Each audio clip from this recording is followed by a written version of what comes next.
Pemirsa, pemerintah menaikkan tarif cukai rokok sebesar 12% untuk tahun 2022. Kenaikan tarif cukai ini sedikit lebih rendah dibanding tahun sebelumnya. Meski menjadi penyumbang pendapatan cukai terbesar di Indonesia, industri ini masih terus menghadapi pembatasan lewat berbagai aturan.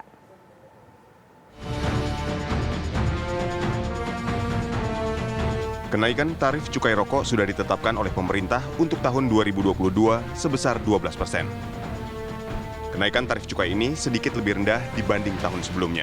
Menteri Keuangan Sri Mulyani menyatakan kenaikan tarif cukai ini sebagai upaya pemerintah untuk membuat rokok semakin tidak terjangkau bagi rakyat miskin.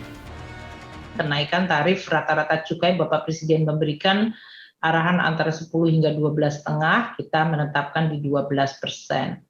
Di sini dilihat untuk tahun 2021 dan nanti yang akan berlaku di 2022 dengan kenaikan rata-rata 12%. Sepanjang pandemi COVID-19 pun, pemerintah selalu menaikkan tarif cukai rokok hingga industri hasil tembakau jadi penyumbang pendapatan cukai terbesar di Indonesia. Dalam 5 tahun terakhir, total cukai yang diterima pemerintah dari industri hasil tembakau menembus 779,5 miliar rupiah. Kehadiran industri rokok juga menyerap hampir 6 juta tenaga kerja Indonesia yang mencari nafkah sebagai buruh pabrik rokok, distribusi rokok, dan petani tembakau. Besarnya kontribusi industri hasil tembakau terhadap ekonomi Indonesia ternyata tidak membuat industri ini mendapat dukungan dari pemerintah. Sementara kalau kita lihat struktur pendapatan negara untuk rokok itu bukan hanya cukai yang 57% paling tinggi, itu juga ada PPH, ada PPN, dan juga saya kira jumlahnya sekitar 70%. Artinya memang rokok bagi pendapatan negara sangat penting begitu. Apalagi bagi perekonomian, kita harus melihat dampak ekonomi. Di hulu itu ada petani tembakau dan juga di tengahnya ada pelaku industri, di hilirnya juga ada para pedagang kaki lima dan sebagainya. Jadi ekosistem yang dibangun saya kira dengan keberadaan industri ini cukup luas dan sangat besar begitu.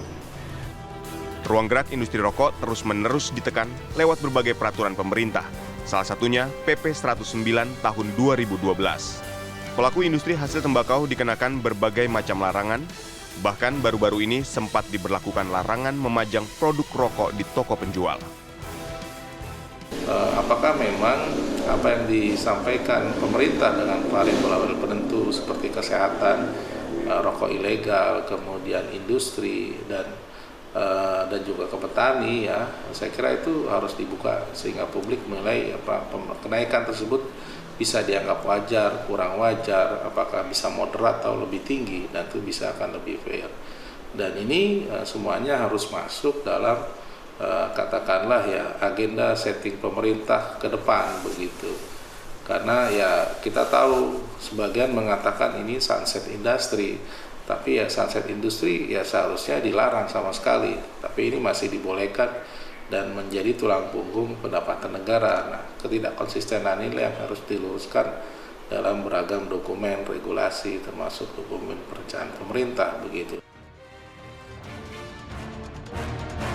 Banyaknya larangan yang diterapkan bagi industri hasil tembakau menjadikan industri ini beserta jutaan orang di dalamnya seakan disayang tapi hendak dibuang.